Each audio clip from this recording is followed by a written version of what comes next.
We, queer people of color, have been ostracized, fetishized, and commercialized. Born into communities that have yet to fully embrace us, we sojourn the world creating enclaves of safe spaces. Spaces where our bodies are not exotic, where our creativity isn't co-opted, and where the profundity of our humanity isn't denigrated. Ultimately a place where we can escape both the guillotines and the puppet masters. And if we find that sacred place that one can call home, we guard it desperately. We guard it like watchmen in sentries.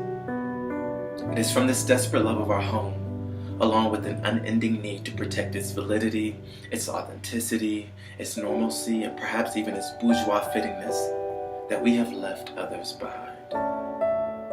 These others are not welcomed at our table, and we won't sit at theirs. For these others look too much like us but act too dissimilar. They shake at the very floorboards of our homes because we know them.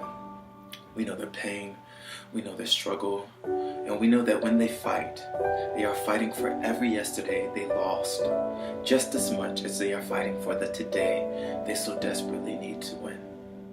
It is from this proximity of knowingness, along with the world all too quick to dismiss black rage as endemic and arbitrary, that has led many of us to distance ourselves from our brothers and sisters who manifest their pain physically as opposed to verbally or artistically. This pain came to a head at Atlanta Pride 2016. Although I was not in attendance, I watched tragically the many videos that surfaced documenting group fight after group fight after group fight. Now, if violence is the language of the unheard, for how long have we turned a deaf ear to one another to amass this outpour of anguish?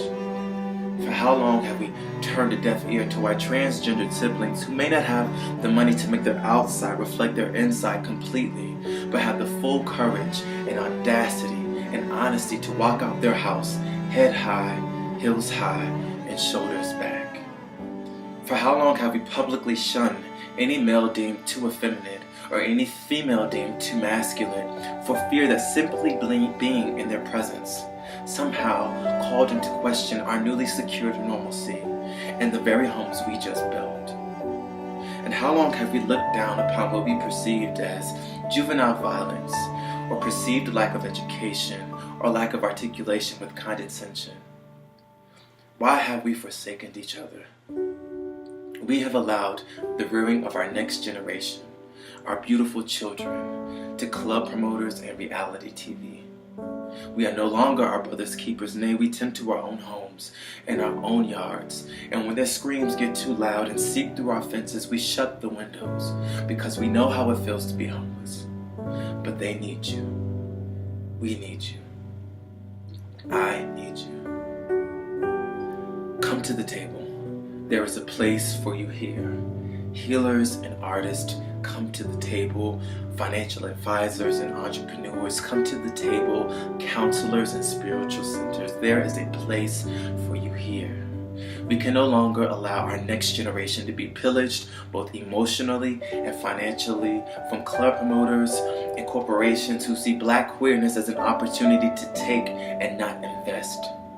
We can no longer stand from a distance from fear of being generalized. Our families scream out, fist lodged at each other, stumping upon one another because no one told them they didn't have to fight anymore, and that you never really lose a day, and that obstacles are lessons, and that for every one person who cast you out, there are two people willing to pick you up, and those two people are you and me, are us. I have a vision called Healing Pride 2017 to take place during Atlanta Gay Pride Week for a day, where we offer forums for healing: emotional healing, sexual healing, financial healing, and community healing. If you live in the greater Atlanta area and have a resource which you'd like to commit, whether that be a professional service or counsel, equipment, or even a space to host this event, please email at healingpride2017@gmail.com. And let's begin the process of communal healing, arms locked and love with one another. Thank you.